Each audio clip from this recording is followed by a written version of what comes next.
Alguém já disse, irmãos, que em nome de Deus e da religião, alguns dos maiores crimes, pecados, chacinas já foram cometidos na história da humanidade. De fato, Deus e a religião parecem ser dois pretextos muito poderosos para se fazer o mal, paradoxalmente. E para mostrar isso, eu vou ficar em dois exemplos, de muito tempo atrás, para que ninguém faça eventuais ilações de alguma situação mais próxima de nós, seja no tempo ou no espaço.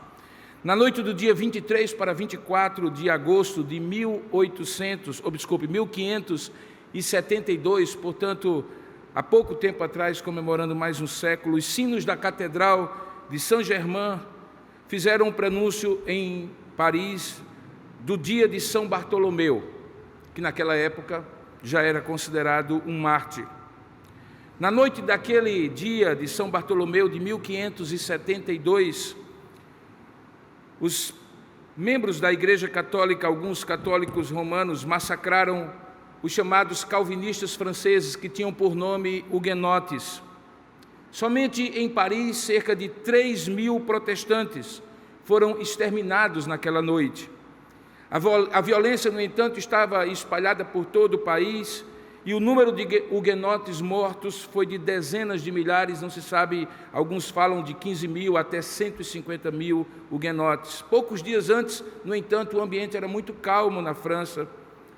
Celebrava-se naquela ocasião um matrimônio real que deveria encerrar uma terrível década de lutas religiosas naquela época entre católicos e protestantes calvinistas chamados huguenotes.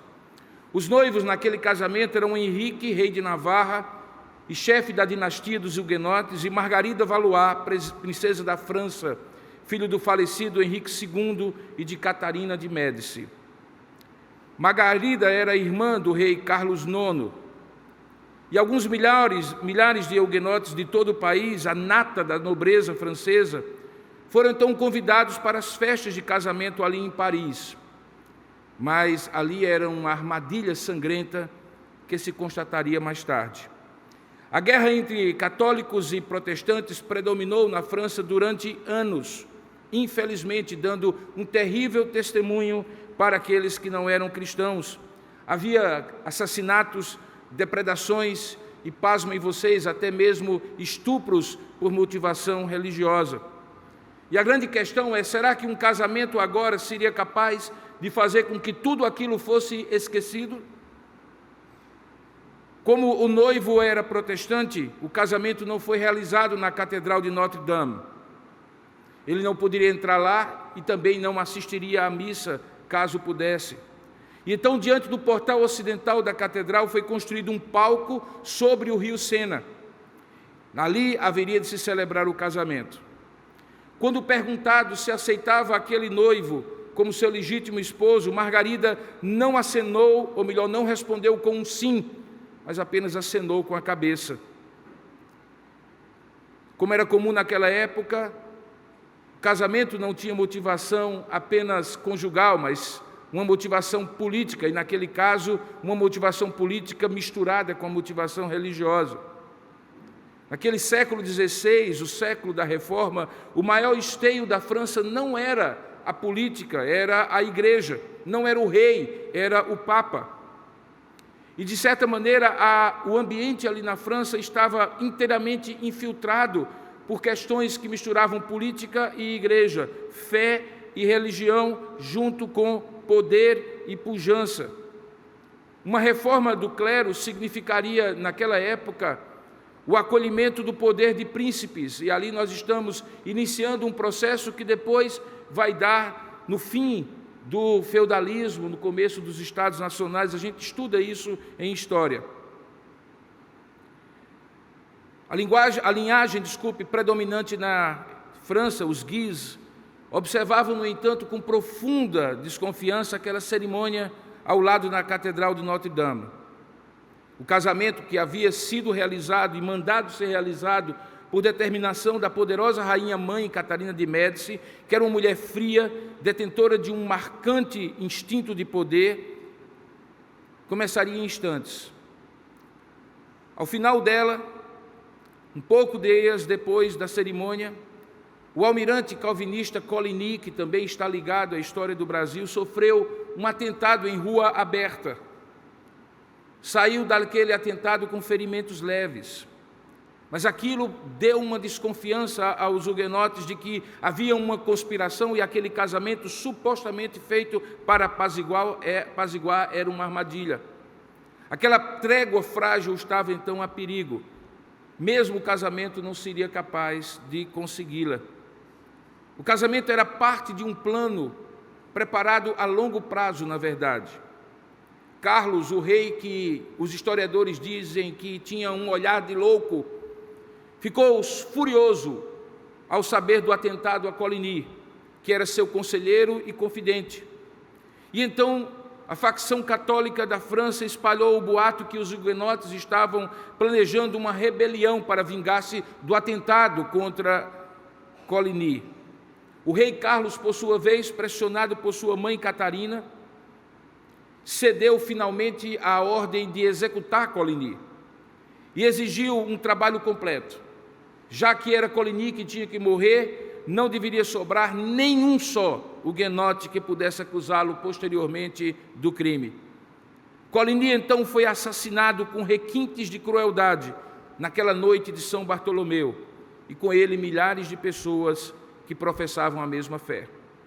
Henrique de Navarra sobreviveu, no entanto, àquela noite, escondido nos aposentos do rei que tinha dado ordem para o massacre. Posteriormente, Henrique teve que renegar a sua fé e foi encarcerado no Louvre.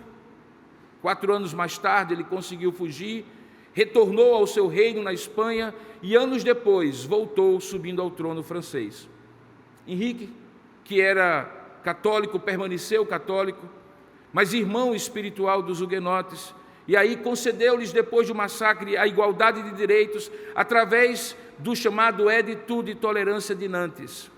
Uma compensação muito tardia para os huguenotes, porque Henrique, apesar de defender a coesão do país, não pôde sustentar aquilo que havia prometido.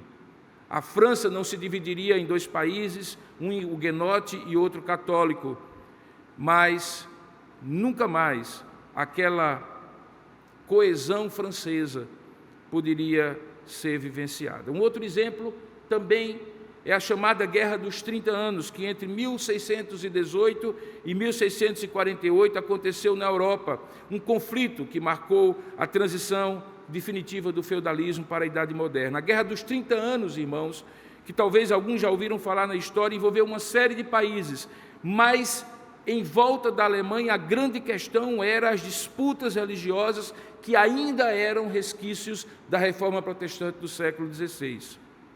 Nesses 2 exemplos fica claro, além de outros tantos que poderíamos citar, e não apenas em relação a católicos daquela época que massacraram protestantes, mas também alguns episódios da história, como, por exemplo, alguns ramos calvinistas reformados holandeses que participaram do regime do apartheid na África do Sul, fica notório, queridos irmãos, que, de fato, a religião e Deus podem se tornar pretextos muito fáceis para se cometer o mal. Como veremos ao final dessa mensagem, há, no entanto, um outro caminho, pelo qual Deus e a religião são instrumentos de paz e não de guerra. Mas na sequência que nós temos feito de exposições no livro de Atos, agora me cumpre o dever de convidá-los a abrir o livro de Atos dos Apóstolos, capítulo 23, verso 1 em diante, onde eu pretendo expor o tema que, em nome de Deus, se mata e em nome de Deus também se morre. Se você abrir comigo em Atos 23, 1, você verá na sequência da última exposição aquilo que Paulo diz, não mais diante do comandante da tropa romana ali em Jerusalém, Cláudio Lísias, mas diante do próprio Sinédrio, que ele conhecia tão bem porque havia sido enviado por eles mesmos anos atrás para matar cristãos em Damasco. E ali no versículo 1, Paulo, diante daquele Sinédrio, a mais alta corte de Jerusalém, diz Lucas, que narra essa história, fez o seguinte: fitando Paulo, demoradamente, esse é o significado do termo aqui, fitando demoradamente Paulo, os olhos no sinédrio, disse: varões e irmãos, eu tenho andado diante de Deus com toda boa consciência até o dia de hoje. Ao ouvir isso, o sumo sacerdote Ananias mandou aos que estavam perto dele que lhe batessem na boca. Então lhe disse Paulo: Deus há de ferir-te, parede branqueada. Tu estás aí sentado para julgar-me segundo a lei, mas contra a lei mandas agredir-me? Os que estavam a seu lado disseram: estás injuriando o sumo sacerdote de Deus? Respondeu Paulo: eu não sabia, irmãos, que ele é sumo sacerdote, porque está escrito na lei: não falarás mal de uma autoridade do teu povo. Mas sabendo Paulo que uma parte do sinédrio se compunha de saduceus e outra de fariseus, exclamou: varões e irmãos, eu sou fariseu, filho de fariseus. No tocante à esperança e à ressurreição dos mortos é que estou sendo julgado. E então, ditas essas palavras, levantou-se uma grande dissensão entre fariseus e saduceus, e a multidão se dividiu. Pois os saduceus declaravam não haver ressurreição, nem anjo, nem espírito, ao passo que os fariseus admitem todas essas coisas. Lucas continua dizendo no verso 9 em diante: houve, pois, uma grande vozearia, um grande barulho, e levantando-se alguns escribas da parte dos fariseus, contendiam dizendo: não achamos neste homem mal algum, e será que algum espírito ou anjo lhe tenha falado? E tomando o vulto a celeuma, temendo o comandante Cláudio Lísias que fosse Paulo despedaçado por eles, mandou descer a guarda para que o retirassem e o levassem para a fortaleza Antônia, que ficava ali próximo. Na noite seguinte, o Senhor Deus, pondo-se ao lado de Paulo, disse: coragem, pois do modo porque deste testemunho a meu respeito aqui em Jerusalém, assim importa que também o faças em Roma. Quando amanheceu, os judeus se reuniram e, sob juramento de anátema, juraram que não haviam de comer nem beber enquanto não matassem Paulo. Eram mais de 40 os que entraram nessa conspirata. Estes, indo ter com os principais sacerdotes e os anciãos, disseram: juramos sob pena de anátema não comer coisa alguma enquanto não matarmos Paulo. Agora, pois, notificai ao comandante Cláudio Lísias, juntamente com o sinédrio, que vos apresente como se estivesseis para investigar mais acuradamente a sua causa. E nós, antes que ele chegue, estaremos prontos para assassiná-lo. Mas o filho da irmã de Paulo, ou seja, o seu sobrinho, tendo ouvido a trama, entrou onde Paulo estava na fortaleza e tudo avisou a Paulo. Então Paulo, chamando um dos centuriões, disse: leve esse rapaz ao comandante, porque ele tem alguma coisa a comunicar-lhe. E tomando-o, pois, levou-o ao comandante, dizendo: o preso Paulo, chamando-me, pediu-me que trouxesse à tua presença, pois esse rapaz tem algo para dizer-te. E então tomou-o pela mão o comandante, e pondo-se à parte, perguntou-lhe: que tens a comunicar-me? E respondeu ele: os judeus decidiram rogar-te que amanhã apresentes Paulo ao sinédrio, como se houvesse de inquirir mais acuradamente a seu respeito. Tu, pois, não te deixes persuadir-te, porque mais de 40 entre eles estão pactuados entre si, sob anátema, de não comer, não beber, enquanto não o matarem, e agora estão prontos esperando a tua promessa. Então o comandante despediu o rapaz, recomendando-lhe que a ninguém dissesse ter lhe trazido essas informações. E chamando 2 centuriões, ordenou: tende de prontidão, desde a hora 3ª da noite, 3 horas da manhã, 200 soldados, 70 de cavalaria e 200 lanceiros, para irem até Cesareia Marítima.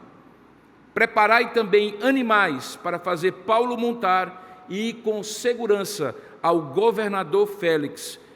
E aí o comandante escreveu uma carta que será objeto da nossa próxima exposição. Que Deus abençoe por intermédio dessa narrativa o nosso coração, para que possamos compreender, refletindo sobre que, em nome de Deus, nós podemos decidir matar ou podemos decidir morrer. Que Deus nos abençoe. Vamos orar. Ó Deus, tenha misericórdia de nós à medida em que vamos expor a Tua palavra, porque ela está além da nossa mera compreensão humana, intelectual, racional. Na verdade, o que nós oramos agora, Pai, é que o Senhor ilumine a nossa mente, o nosso coração, de maneira sobrenatural, para que possamos compreender por que esse texto está na Tua palavra, registrado e registrando fatos históricos da vida do nosso irmão Paulo. E qual o significado dele para nós hoje, na medida em que estamos estudando a Tua palavra, ao longo de meses, tentando identificar como a Tua igreja no início cresceu para a glória do Teu nome, e os Teus santos apóstolos cumpriram o mandato de ir por todo o mundo e pregar o Evangelho a toda criatura, fazendo discípulos de todas as nações. Ó Pai, nós temos certeza que numa noite chuvosa como essa, em que poderíamos estar em casa, o Senhor nos trouxe para adorar-Te na beleza da Tua santidade, para Te oferecer culto, louvor e adoração, mas também para ouvir a Tua voz, para ouvir a Tua palavra, que é lâmpada para o nosso caminho, que é luz para a nossa estrada. Fala, portanto, a nós, ó Pai, apesar deste que vai ser um instrumento nas Tuas mãos, limitado, fraco, que o Senhor use para a glória do Teu nome e que seja assim também para a edificação da Tua igreja. É o que nós oramos juntos agora, em nome e para a glória do Senhor Jesus. Amém.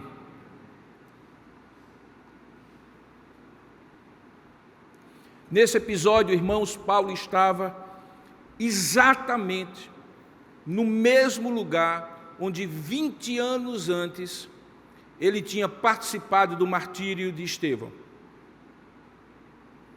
O primeiro mártir da igreja, diácono daquela igreja em Jerusalém, chamado Estevão, foi martirizado pelo Sinédrio, com a anuência de Paulo, que fazia parte desta corte, porque disse que era servo do Deus Altíssimo, do Senhor Jesus Cristo, e não negou a sua fé. 20 anos antes, Paulo estava ali não na condição de acusado, como agora ele estava, mas de acusador e de juiz.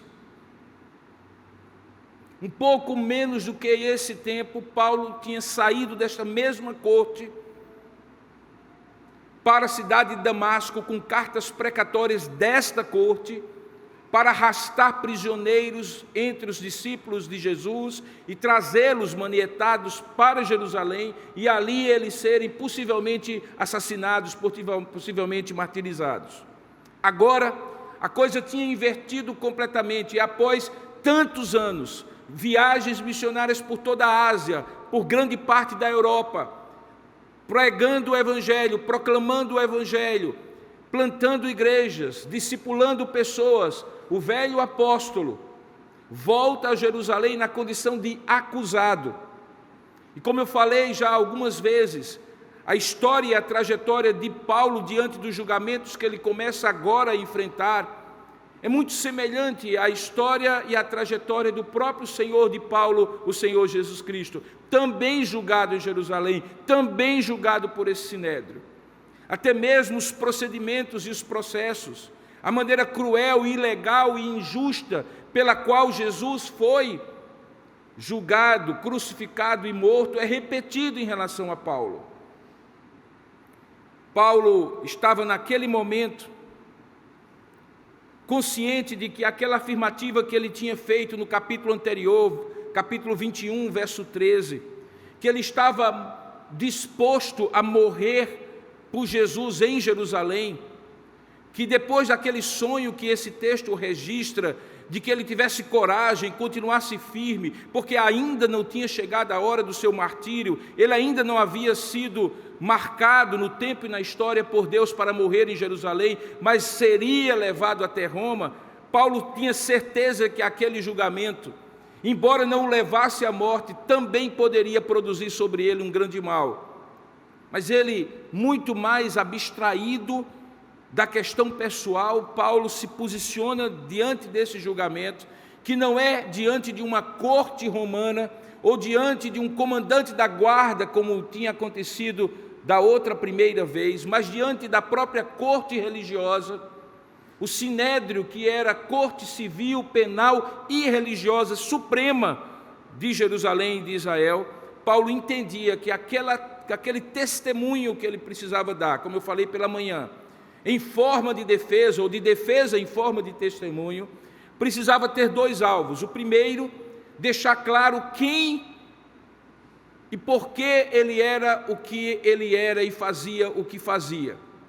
Semelhantemente àquilo que ele profere em hebraico nas escadarias da Fortaleza Antônia para um público que falava hebraico, aqui ele fala em grego, para que o comandante da guarda, que tinha em outras palavras o poder de tirar-lhe do poder do Sinédrio e enviá-lo como de fato enviou para o governador Félix, pudesse compreender melhor. Paulo tinha o objetivo de não apenas dar um testemunho na sua defesa, mas também de marcar uma espécie de limite pelo qual ele e todos os outros cristãos naquela época precisavam ser vistos pelo Sinédrio. Como cidadão romano, Paulo tinha todo o direito de pedir para ser julgado no tribunal romano. De fato, ele nem precisava estar ali se ele tivesse requerido já diante do comandante da tropa de Roma, em Jerusalém, que o seu caso fosse remetido direto a Roma, ao invés de estar sendo tratado ali por questões religiosas. Mas Paulo tinha um objetivo e uma estratégia muito clara, como se vê na narrativa do texto. Paulo conhecia muito bem a organização do Sinédrio. Ele tinha consciência de que sua apresentação nesse tribunal piorava a sua situação, mas ele sabia que ali alguns dos seus antigos colegas de Sinédrio eram de duas facções diferentes, e em dado momento do texto, conforme nós lemos, ele coloca uma cunha de separação entre esses duas facções, os fariseus e os saduceus. Essas duas facções, ou esses dois segmentos do judaísmo, tinham muita coisa em comum: a lei, a tradição do Antigo Testamento, mas também tinha um ponto de discórdia, um pomo de discórdia, que era a doutrina da ressurreição. Os saduceus eram judeus secularizados, eles até acreditavam na lei. Alguns deles eram de nobre estirpe e usavam aquele poder de estar com muito dinheiro e prestígio diante do povo, como uma forma de se manter no poder, embora não fossem os mais religiosos, os mais consagrados, aqueles que se tornavam escribas da lei, mestres da lei. Isso cabia aos fariseus, normalmente de classe média e baixa, que se dedicavam à lei até como uma forma de sobrevivência. Paulo sabia que a diferença era que, enquanto os saduceus eram secularizados, os fariseus eram extremamente zelosos do cumprimento da lei. Foram com eles, por exemplo, que Jesus teve os seus piores embates, como nós vemos nos evangelhos. E Paulo conhecia muito bem essa organização do Sinédrio. Ele sabia que os líderes do Sinédrio tinham, de boa vontade, concordado em atender o pedido do comandante de convocar os membros do tribunal. Ele também estava ciente da recusa deles em falar a verdade sobre a questão e a intenção de acusá-lo como perturbador da paz. Como nós vimos hoje pela manhã, quando eles dizem que não é conveniente que esse homem viva, que as questões que estavam ali não eram meramente religiosas, nem mesmo legais, mas era do tipo do incômodo que Paulo causava com a sua pregação e o seu testemunho, que fazia com que os judeus do Sinédrio tivessem que redefinir a sua espiritualidade, a sua vida com Deus. Ele estava consciente também que, se essa acusação que havia sido feita contra ele pudesse ser levada perante o comandante romano, e o comandante romano entendesse que, além da questão religiosa, havia uma questão legal, de ordem civil, o resultado seria muito danoso para a sua integridade física. Quando nós lemos esse texto, 3 conclusões nós podemos tirar. A primeira é que quando Paulo, para benefício do entendimento do comandante romano, se dirige aos membros do Sinédrio em grego, isso se torna um grande contraste com o dia anterior, quando Paulo havia procurado entrar em contato direto com o povo, falando em aramaico ou em hebraico, não tem muita clareza. Segunda conclusão é que, por causa do seu treinamento teológico que ele havia tido em Jerusalém, aos pés de Gamaliel, provavelmente também um membro do Sinédrio, ele poderia claramente entender qual era a posição de um dos seus antigos, de cada um dos seus antigos colegas de Sinédrio, e saber exatamente como falar ao coração de cada um deles, se isso lhe fosse possível. Ele poderia claramente, irmãos, assumir o controle da situação daquele tribunal e virar o processo a seu favor. O fato também, em terceiro lugar, que muitos membros do Sinédrio provavelmente tinham escutado Paulo falar no dia anterior e, portanto, não precisavam de informação detalhada sobre sua vida e seu ministério nos últimos anos. Razão porque, quando ele começa a falar, ele não faz a mesma apresentação que fez no dia anterior, quando ele diz quem ele era, de onde ele tinha vindo e qual era o partido religioso dele como fariseu. O historiador Joséfo informa que, naquela época, o Sinédrio era dirigido pelo sumo sacerdote Ananias. Ele já é mencionado nos evangelhos como um daqueles que esteve presente no julgamento de Jesus, junto com o seu sogro Caifás. Anás e Caifás, naquela época, e agora Ananias, filho de Nebedeus, que fora apontado como sumo sacerdote por Herodes, o rei da Cálcida.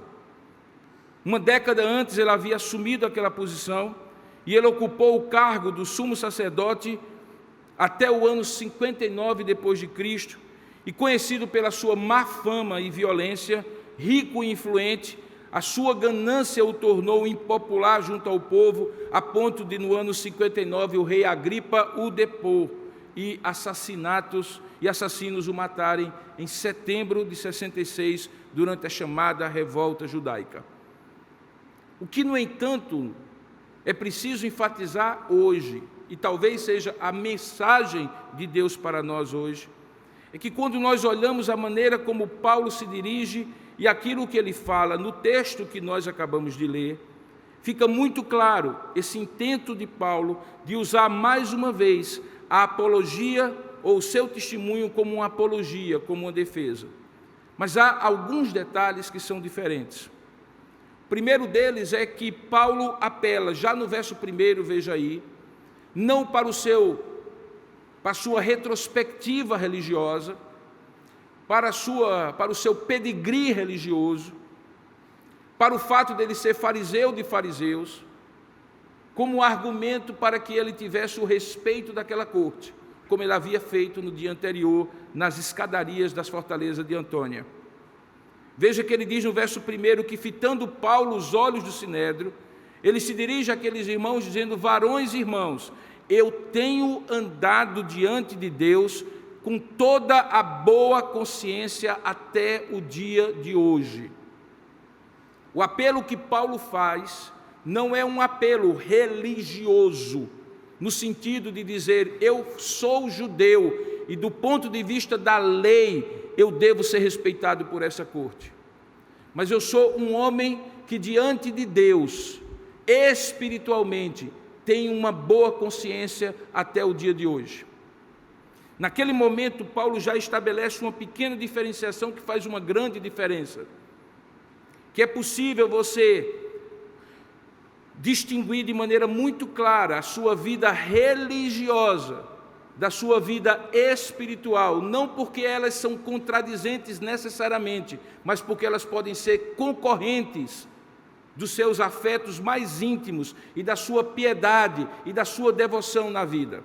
Em outras palavras, o que eu quero dizer é que quando Paulo diz, eu tenho andado diante de Deus com toda a boa consciência até o dia de hoje, ele foca no fato de que vida espiritual é vida que a gente vive diante do olhar de Deus, corandel, diante de Deus, cultivando uma espiritualidade piedosa, um compromisso com Deus, com a sua palavra, que de fato é a essência da vida com Deus, que de fato é a essência da vida espiritual. O que Paulo está querendo dizer é: eu não me apresento diante de vocês como um membro de um partido religioso desse sinédrio. Eu sou fariseu, filho de fariseus. Vocês me ouviram falar no dia anterior e eu não preciso repetir agora. Mas eu me apresento diante de vocês com a consciência boa e tranquila até o dia de hoje, porque eu tenho andado e vivido diante de Deus. E é com Deus como meu juiz e advogado, é com a consciência limpa diante de Deus que eu me apresento diante de vocês. Paulo está querendo estabelecer uma distinção muito importante, irmãos. É que quando religião ajuda, ajuda muito, mas quando ela atrapalha mais ainda. E por mais surpreendente que você possa estar vendo um pastor religioso, protestante, calvinista dizer isso, é porque de fato, irmãos, ao longo da história, quando mal compreendida, a vida religiosa trabalha contra a vida espiritual. Quando ela é um fim em si mesmo, e essa foi a grande crítica de Jesus, justamente aos fariseus, ela se torna um fim em si mesmo a ponto de engolfar o que há de mais essencial na vida com Deus, que é quando a gente faz o que faz, diz o que diz, vive da maneira como vive, não por causa do afeto religioso, da adesão religiosa, do rótulo religioso, seja ele qual for, mas porque vivemos para Deus em consciência boa e limpa diante dele. Quando assim acontece, a via religiosa, assim como a via civil, a via familiar e todas as outras esferas da vida humana são instrumentos pelos quais eu expresso o que eu creio e a convicção que eu tenho diante de Deus. A vida de Deus ou com Deus é a fonte, e todas essas outras vias, inclusive a via religiosa, é um instrumento para essa vida com Deus se expressar e não um fim em si mesmo. Um pastor Andrew gosta de dizer, na liturgia da vida, quando não estamos na igreja, é que a nossa vida com Deus realmente se expressa. E Paulo deixa isso muito claro, não diante de um tribunal romano, mas pasmem vocês, diante da própria casa do Sinédrio, onde ele tinha participado do martírio de Estevão, em nome de Deus, e de onde ele tinha saído, com cartas precatórias para matar cristãos em Damasco, até que Deus o aborda no caminho e o transforma de um Saulo de Tarso no grande apóstolo Paulo, enviado aos gentios.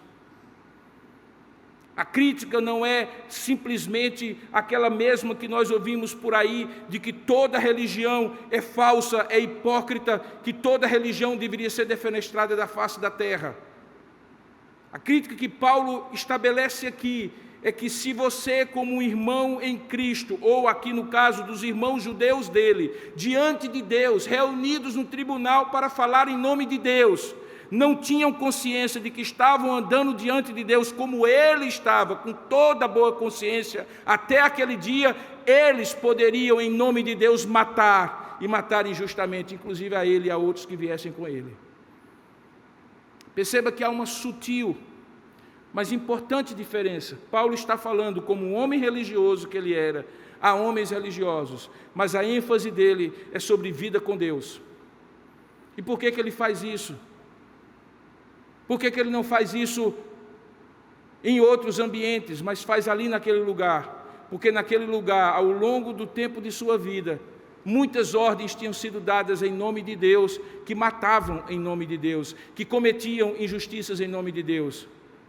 Era um zelo cego, do tipo que o próprio Paulo já tinha tido, em que ele não percebia a incoerência de que, porque discípulos de um Jesus Nazareno estavam tomando o mundo com a sua pregação e dizendo que ele era o Messias, que ele próprio, fariseu, membro de um povo que há séculos esperava esse Messias, não deveria ver isso como uma ameaça, mas como talvez o cumprimento da profecia.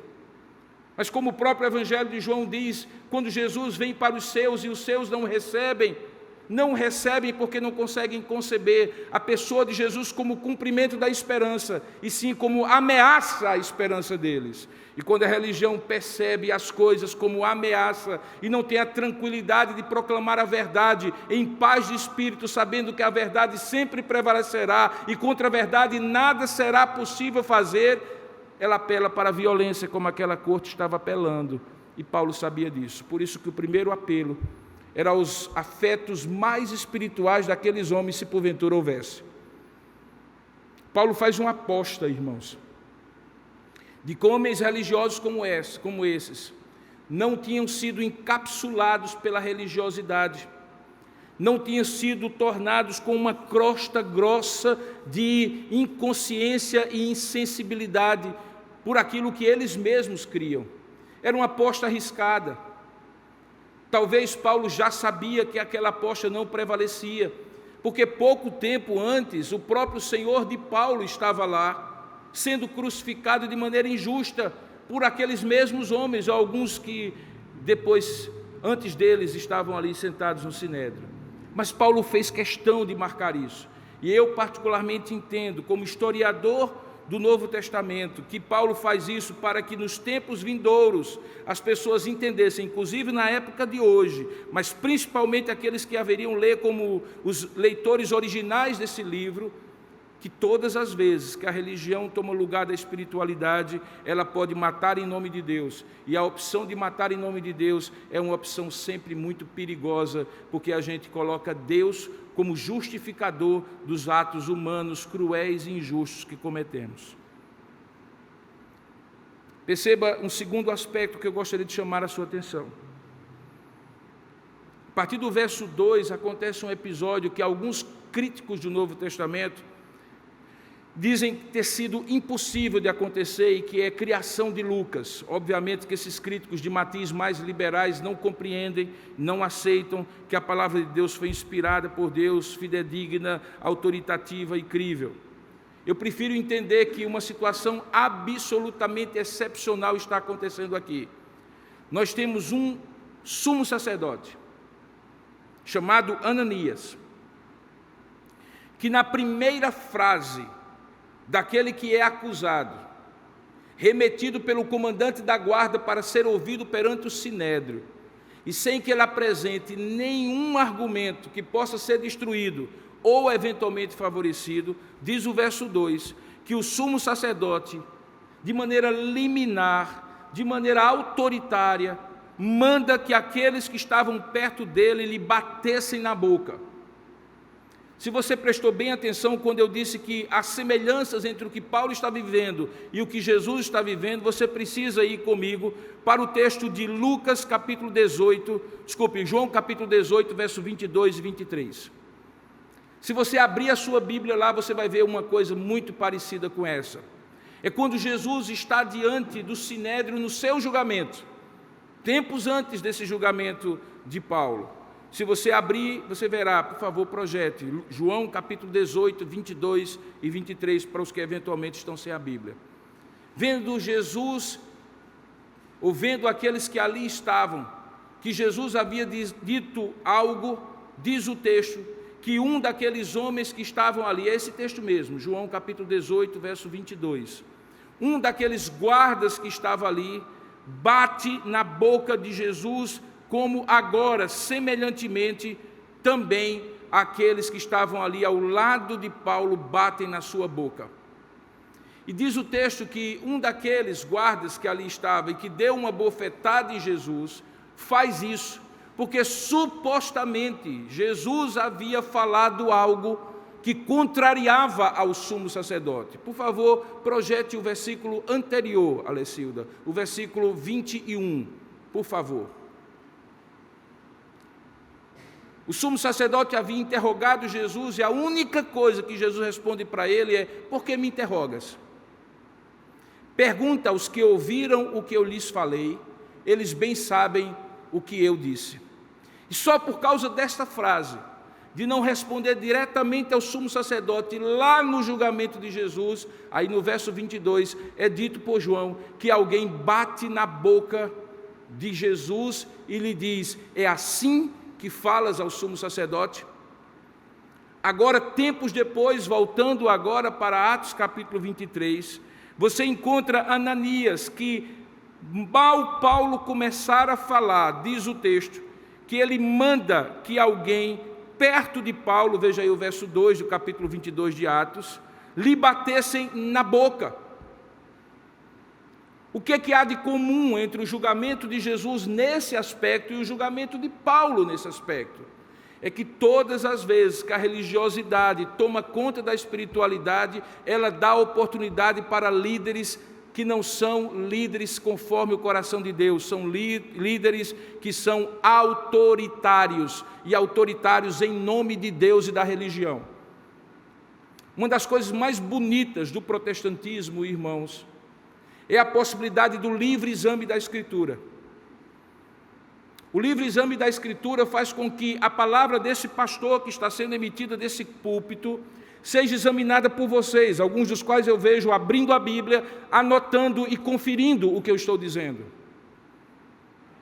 Apesar de ter plena consciência que na minha limitação, ao falar deste púlpito a palavra de Deus, Deus está me usando para falar ao seu coração, esse processo não é um processo autoritário.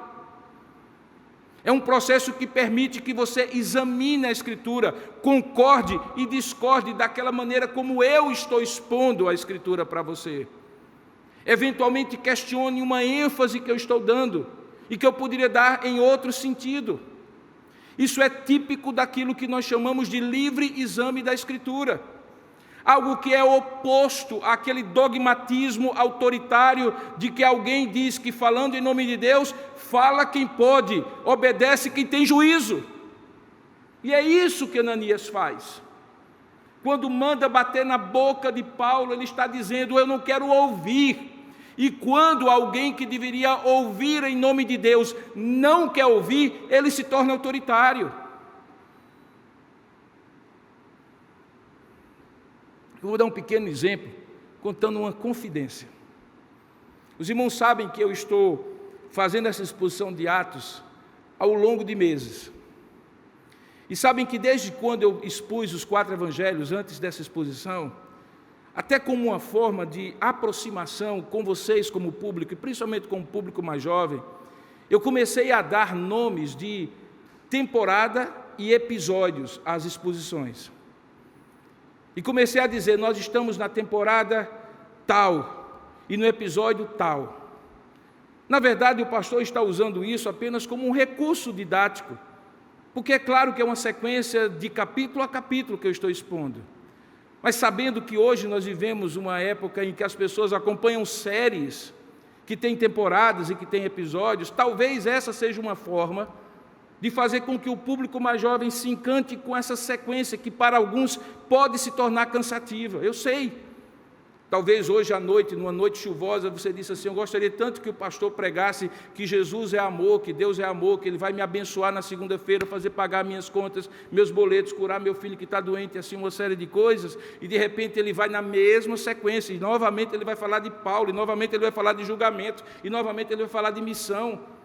Quem faz exposição bíblica sequenciada sempre corre o risco de que, se ela for muito longa, e a nossa tem sido longa, afinal de contas o livro de Atos tem 28 capítulos, tem que encontrar meios de tornar isso talvez um pouco mais atraente, principalmente para aqueles que não estão acostumados. Mas aí alguém com muito cuidado, sem querer melindrar o pastor, diz: pastor, algumas pessoas dizem que não aguenta mais essa coisa de temporada número tal, de episódio número tal. O que é que eu fiz? Não tem mais temporada, não tem mais episódio. Pronto, se o problema é esse.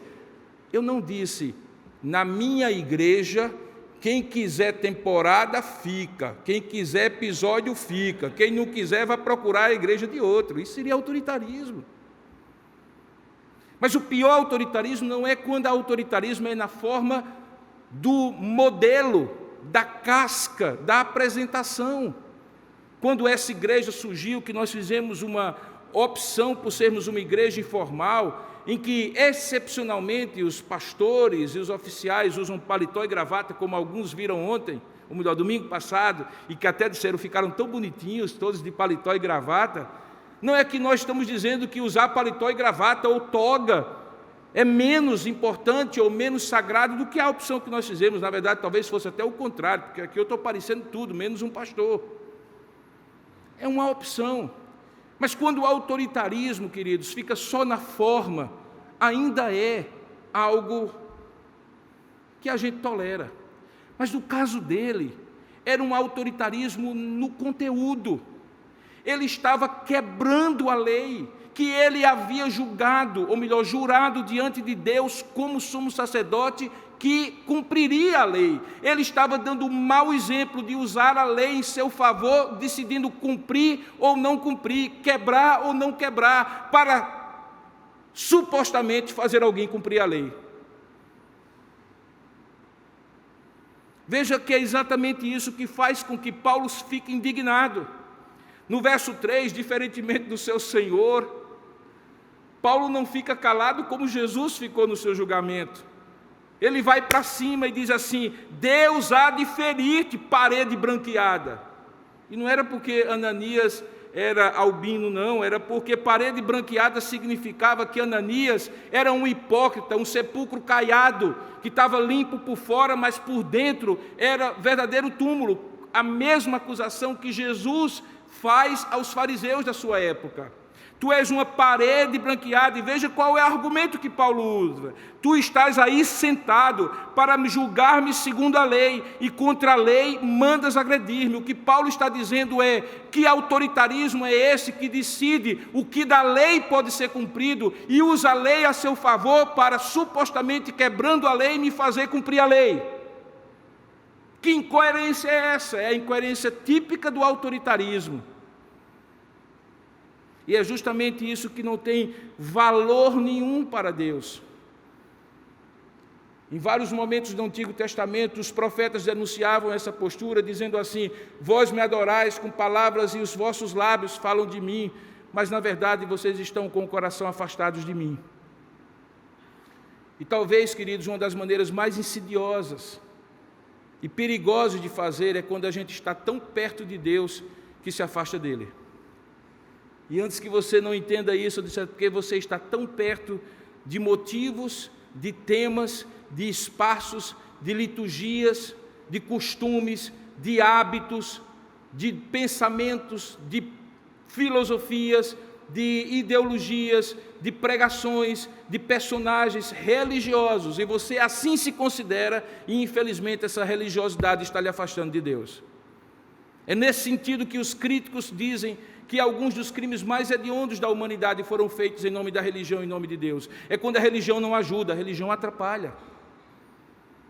É quando eu não mantenho o meu senso crítico. É quando eu não tenho capacidade de entender que aquele homem que está ali falando e julgando, ele também é servo da lei. Que aquele homem que está ministrando na minha igreja, que eu sou membro, ele é um servo da palavra de Deus. Ele não tem autoridade de inventar dogmas, de criar liturgias e ritos. Ele é servo da palavra e deve ser, como servo da palavra, um expositor da palavra. Palavra essa que pode e deve ser examinada livremente por cada membro da igreja. Isso é protestantismo. Foi contra esse autoritarismo medieval, dogmático, no século XVI, que o protestantismo surgiu. Quando muitos estranham, porque há tantas igrejas ditas protestantes, tirando aquilo que é negócio religioso, e por favor não confunda, deixe isso muito claro na sua cabeça, nem todo lugar que tem uma placa igreja tal é uma igreja, às vezes é um negócio religioso, que vende produtos e serviços religiosos. Eu estou falando de igrejas.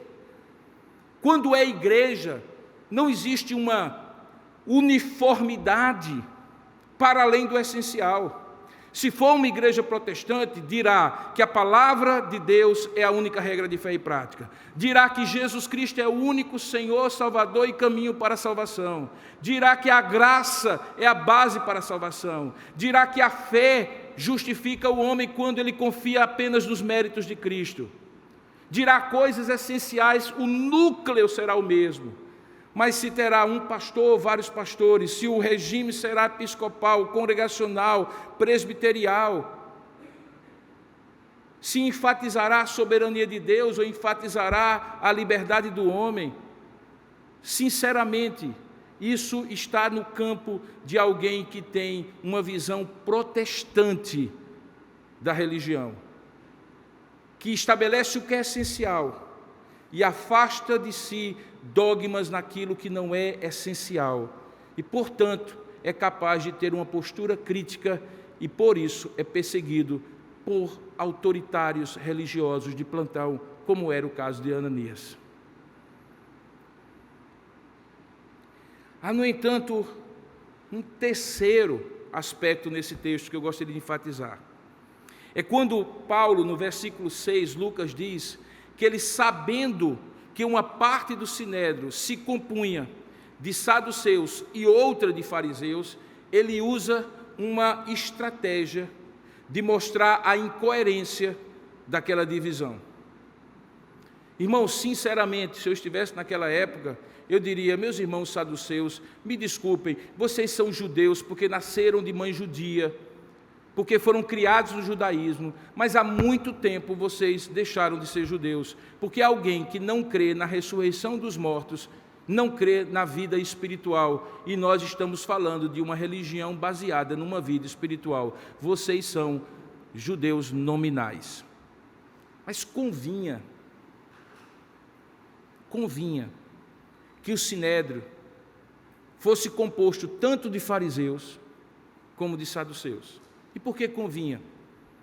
Porque os saduceus eram aqueles que tinham maior poder econômico, estavam nas castas mais nobres da sociedade, davam prestígio ao sinédrio, fazia com que eles tivessem a capacidade de ter uma capilaridade entre os formadores de opinião da sociedade judaica, e, portanto, era politicamente interessante ter saduceus no sinédrio.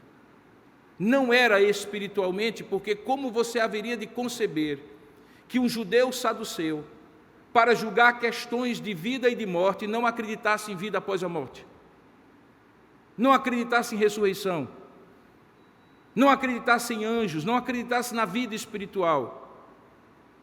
Era de uma incoerência tal que Paulo, percebendo isso e conhecendo por dentro, porque afinal de contas ele sabia, como membro possivelmente desse sinédrio, ou pelo menos como alguém que tinha desse sinédrio a confiança, a ponto de mandá-los com cartas precatórias para Damasco, Paulo então coloca ali uma cunha para mostrar a incoerência de uma vida religiosa que faz outras opções que não são necessariamente espirituais para se autopreservar. Talvez, irmãos, isso seja o ponto mais importante aqui de se observar.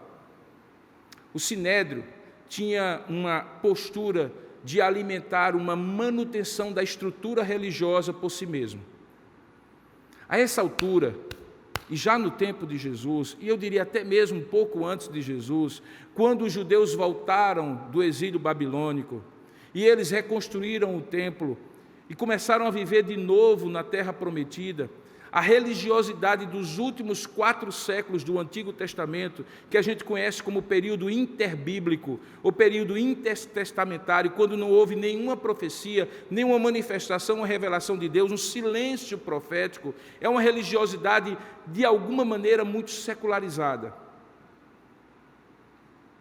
Secularizada em que sentido? A esperança do Messias estava arrefecida.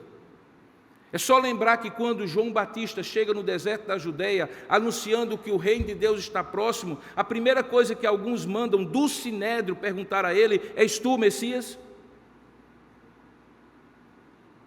Porque, de certa maneira, aquilo era tão surpreendente que alguém tivesse uma espiritualidade tão simples, mas ao mesmo tempo tão altissonante, a ponto de ir para um deserto e pregar o reino de Deus, visto que era lá em Jerusalém, na capital do poder religioso, que as coisas aconteciam, e alguém sai de Jerusalém e vai para os desertos da Judeia, criando um anticlímax e uma coisa completamente diferente, saindo do polo do poder para o deserto, e fazendo com que multidões sedentas dessa vida espiritual mais genuína, mais sincera, saíssem de Jerusalém e acorressem para o profeta no deserto.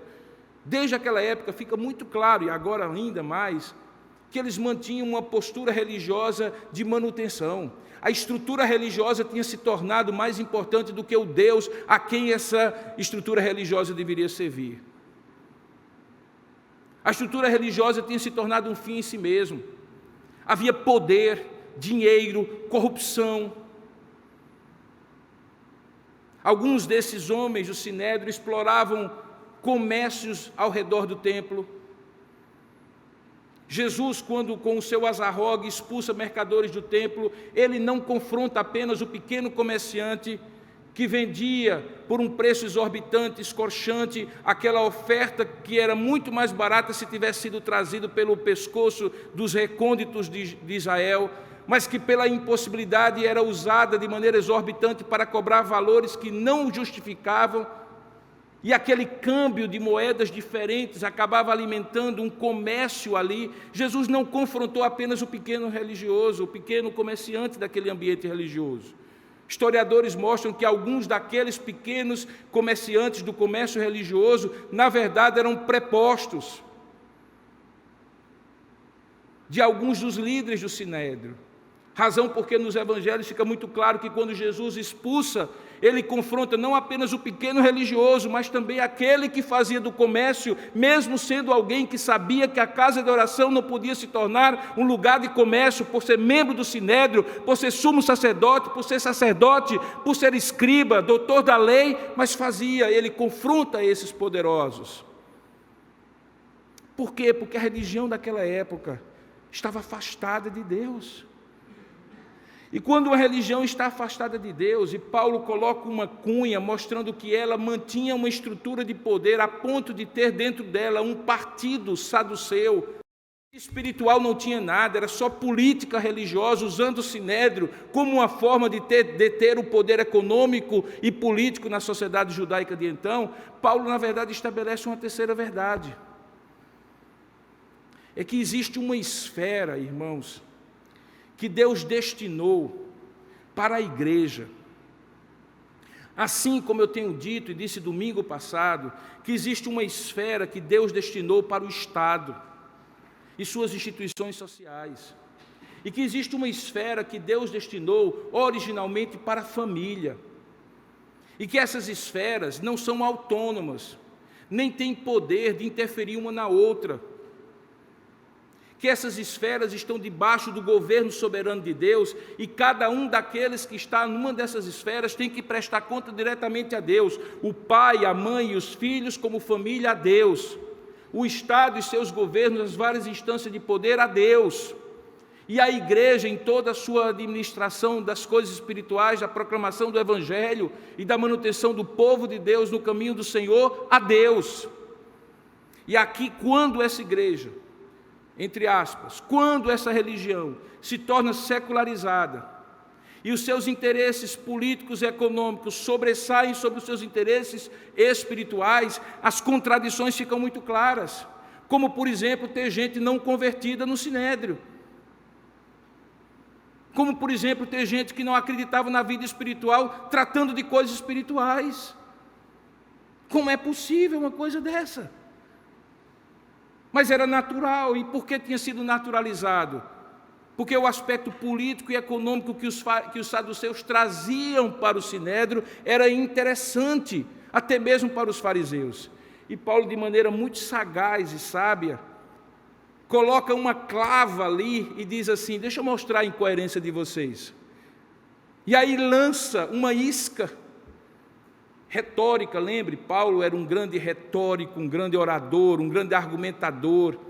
E ele lança uma isca, ele diz assim: irmãos, eu estou sendo julgado aqui, veja o verso 6, como um fariseu, filho de fariseu, no tocante à esperança e à ressurreição dos mortos eu sou julgado. Era em mentira? Não, era verdade. Paulo era fariseu? Era filho de fariseu? Era. E o que ele pregava? Ele pregava Jesus e a ressurreição. Quando ele joga isso como uma bomba no meio do Sinédrio, a contradição se expressa. se revela de maneira muito clara. Paulo deixa de ser o pomo de discórdia e eles começam a brigar entre si.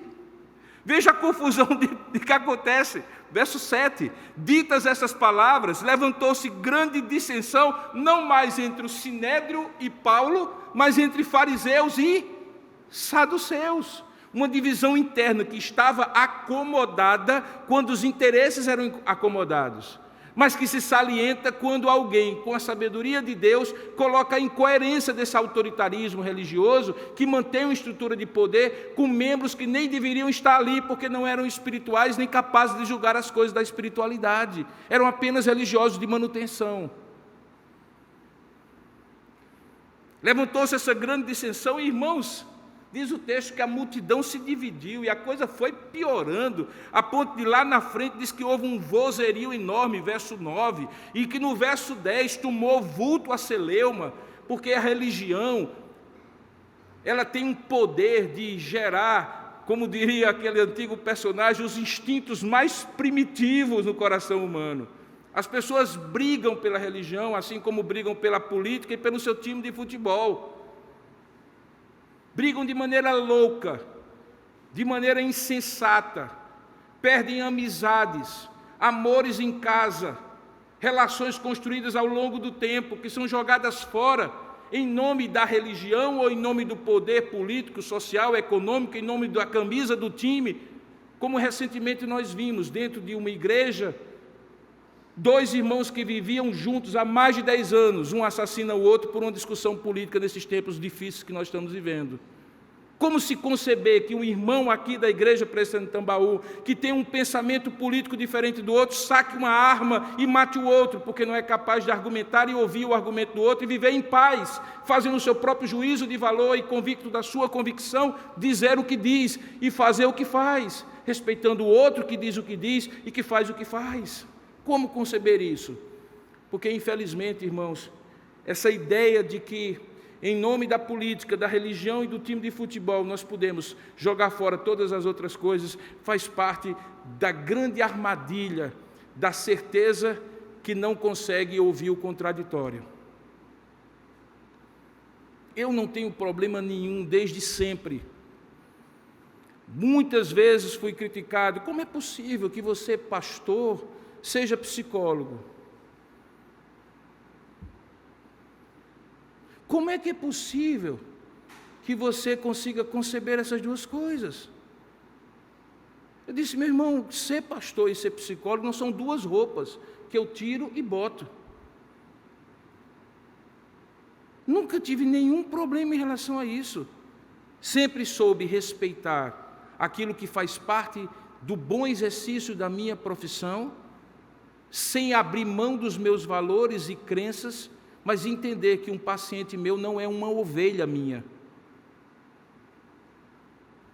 Que ele pode até se tornar uma ovelha minha pelo processo de Deus tratar do seu coração. E diga-se passagem, sem dizer quem, temos algumas aqui me ouvindo agora, que começaram sentadas no consultório e hoje estão sentadas na igreja, crentes, convertidas ao Senhor e que servem a Deus aqui nessa igreja e em outras igrejas, sem que eu precisasse ter feito nenhum apelo e nenhum processo de catequese no consultório, simplesmente com a postura de um homem que consegue entender as esferas diferentes e os vários papéis e funções sociais que exerce. Mas eu apanhava, hoje eu apanho menos.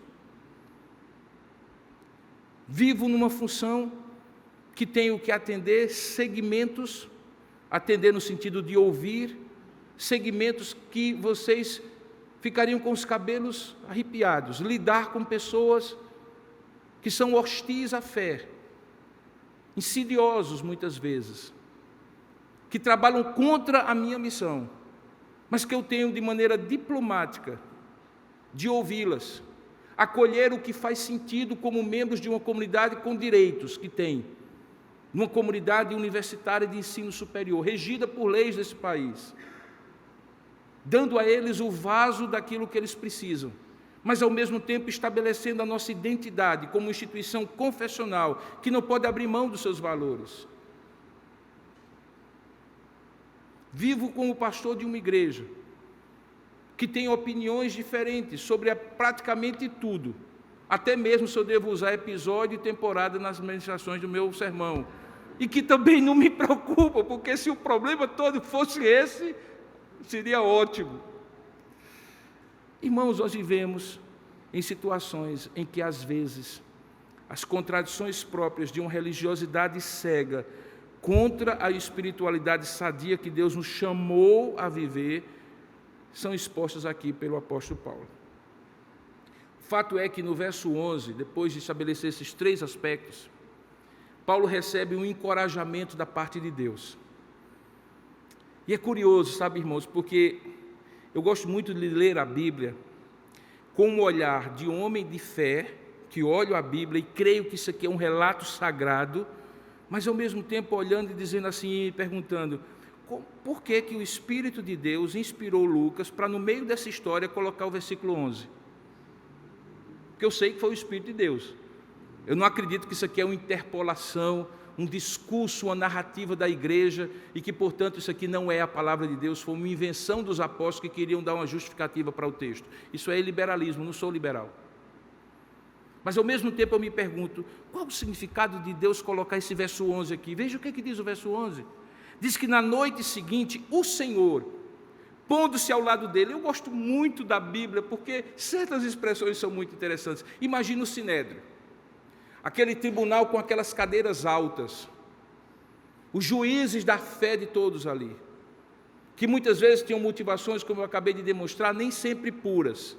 Chega o réu que é acusado, diante deles, numa posição inferior, de quem tem que prestar contas. Aí eu vejo no verso 11, Deus, o Senhor da fé, da espiritualidade, que deveria ser o Senhor daquela religiosidade, pondo-se ao lado de Paulo. Você parou um pouquinho para ver essa expressão? Onde é que Deus está e onde é que Paulo está? No Sinédrio, Paulo estava diante dos juízes da fé. Aqui, Paulo está ao lado do autor da fé, que se põe ao seu lado para encorajá-lo e dar sentido a toda aquela loucura que ele estava passando. E que talvez em algum momento chegou na cabeça de Paulo e disse assim, por quê? Paulo diz, coragem, ou melhor, Deus diz a Paulo, coragem, pois da mesma maneira como desse testemunho a meu respeito em Jerusalém, olha qual era a preocupação de Deus, meu filho, você deu testemunho aqui em Jerusalém, que bom, foi para isso que eu lhe chamei, desde que eu lhe encontrei no caminho de Damasco. Então, da mesma maneira como você deu aqui, deixa eu lhe dizer, não vai ser aqui que você vai morrer, importa, é necessário, é importante que você também o faça diante de Roma. Então, força, irmão, aqui é só o começo, você vai passar outras dessas, até mesmo diante do imperador. Era um encorajamento estranho, né?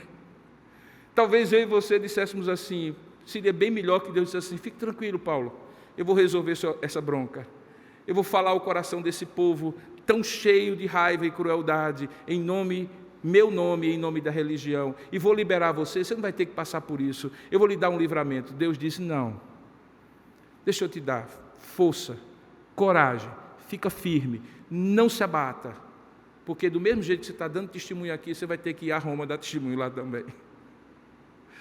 É só o começo, Paulo. Esse encorajamento é como se fosse uma meta-história. Você consegue compreender essa linguagem? Lucas está narrando o que está acontecendo no Sinédrio. Aí, de repente, ele faz um parêntese e diz assim, de noite, fora do Sinédrio, lá na Fortaleza Antônia, Deus visita Paulo. Corta, fecha a cortina, volta agora para o Sinédrio, porque diz que quando amanheceu, enquanto Deus estava trabalhando no coração de Paulo, encorajando o coração daquele homem, o que é que acontece no coração dos que estavam, em nome de Deus, supostamente dispostos a matar? 40 deles se reúnem e fazem um juramento que é um juramento extremo. Deus me considere maldito se eu não matar esse Paulo. É isso que eles estavam dizendo. A minha fé toda, a minha vida toda com Deus, eu coloco agora numa aposta que se eu não fizer o que eu estou dizendo, de matar esse homem, que Deus me mate. Era o que eles estavam falando. Quando amanheceu, os judeus se reuniram e sob anátema juraram que não haviam de comer nem beber enquanto não matassem Paulo. E eles são capazes de matar. Por quê? Porque foram capazes de matar Jesus. Não era pabulagem, como a gente diz. Não era bancar para Paulo recuar. Não, eles estavam dispostos a matar. E mais, eles se locupletam, ou tentam se locupletar, fazer um arranjo de interesses comuns com a autoridade que podia levar Paulo ao intento deles. Lembra que eles pedem para que, juntamente com o Sinédrio, verso 15,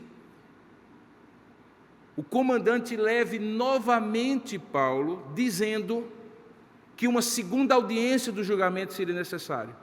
E lá no Sinédrio, nos bastidores e nas coxias do Sinédrio, 40 homens estavam dispostos a aproveitar ali, naquele meio de uma audiência religiosa, para decidir coisas religiosas da palavra de Deus, matar o pregador do Evangelho. A gente sabe pelo texto que Deus frustra esse intento. E Deus não frustra esse intento porque queria poupar Paulo, mas ele queria poupar Paulo porque, como ele disse no sonho, o propósito dele era levar Paulo para Roma, para que ele fizesse em Roma o que ele estava fazendo ali. E Deus então frustra aquele intento usando um sobrinho de Paulo, que adverte aos centuriões, que advertem ao comandante, e o comandante então toma uma providência: vou transferir Paulo de Jerusalém, da fortaleza Antônia, para Cesareia Marítima, onde lá o comandante, ou melhor, o governador Félix, terá condição de guardá-lo melhor. E se você prestar bem atenção, num pequeno detalhe, você verá que a ameaça era real. Verso 23, ele chama 2 centuriões. Cada um deles era dono ou comandava, 100 soldados. Centúria romana são 100. Então, por isso que o texto diz que tende de prontidão desde a hora 3ª da noite, 3 horas da manhã, para que ninguém visse sair, 200 soldados, 70 de cavalaria e 200 lanceiros, para guardar um homem. Porque havia 40. E sabe-se lá quantos mais que poderiam ser arregimentados para matar o apóstolo. Perceba que quando eu disse no início dessa mensagem, eu estou chegando ao fim dela, que em nome de Deus as pessoas estão dispostas a matar ou a morrer. A opção de uma religiosidade sem Deus é pela matar, é por matar. Mas a opção de uma religiosidade embutida de propósitos espirituais legítimos e saudáveis é de, se preciso for, morrer pela fé. E essa é a opção que Paulo toma. Os capítulos seguintes demonstrarão que Paulo passa por uma série de julgamentos e situações semelhantes a essa. Até que preso em Roma, e eu não vou antecipar dando um spoiler tem a ver com temporada e tem a ver com o episódio. Espero que ninguém me repreenda por isso. Pensando em não dar um spoiler, Paulo, diz o texto, acaba, a tradição também, que ele acaba sendo levado a Roma, julgado, preso e acaba sendo martirizado em Roma. Porque ele fez uma opção de que a sua morte seria um instrumento para a proclamação do Evangelho, porque na sua concepção, em nome de Deus e em nome da religião, é melhor morrer do que matar. Eu sei, irmãos, que para ser muito honesto com a história, já houve situações, e a lei de Moisés assim permite, que você, para defender a sua família, para defender a si mesmo, você possa matar para não morrer. Tanto é que quando a lei de Moisés diz isso, a palavra de Deus tira desse ato a conotação de assassinato. Daí porque a melhor tradução ao mandamento, um dos 10 é não matarás, não é necessariamente não matarás, é não assassinarás. Porque obviamente é possível que em alguns momentos extremos você também tenha que matar para não morrer. Mas em momentos extremos, porque a lei de Deus estabelece o fato de que, em nome de Deus e de uma espiritualidade, de uma religiosidade saudáveis, é melhor morrer por amor a Ele do que matar em nome dEle.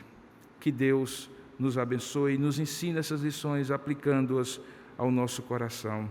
É o meu desejo, a minha oração. Vamos pedir isso a Deus? Ó Deus amado e querido Pai, aplica ao nosso coração a Tua palavra e nos ajuda a discernir, ó Deus, o que dela foi ministrado, aplicando-a ao nosso coração, para que sejamos homens e mulheres que, religiosos, na confissão de fé que nós temos, estejamos mais do que religiosos de conveniência, nominais, autoritários, contraditórios. Que sejamos, de fato, homens e mulheres que vivam uma vida diante do Senhor e que nas madrugadas da noite possam ter a Ti ao nosso lado, nos fortalecendo, nos dando coragem para resistir a todos os males, inclusive àqueles que são feitos em Teu nome e supostamente justificados por Ti. Nos ajuda, Pai, a viver assim, para a glória do Teu nome, mantendo o nosso testemunho.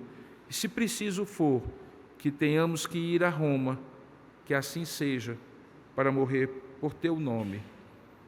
É o que nós oramos assim, agradecidos, em nome de Jesus. Amém, Senhor.